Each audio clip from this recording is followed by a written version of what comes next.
Welcome to Burlap Teachers. Enjoy the video. You have the account and device ready.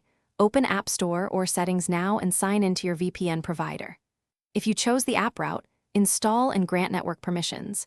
If manual, collect server, remote ID, username, and password.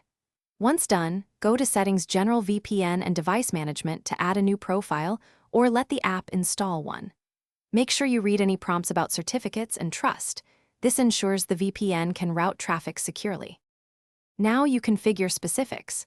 Pick a protocol for the right balance of speed and security, then paste the server address and authentication details exactly.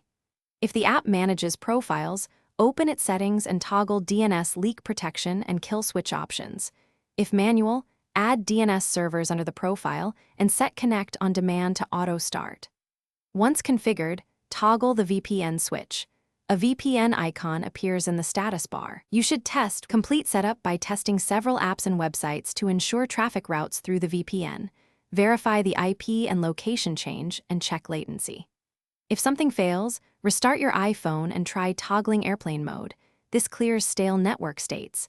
Then re-enter credentials or reinstall the VPN profile or app.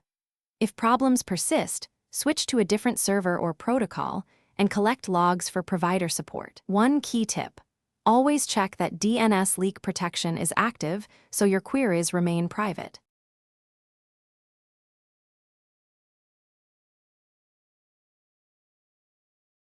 Thanks for watching. Consider subscribing if this video helped you.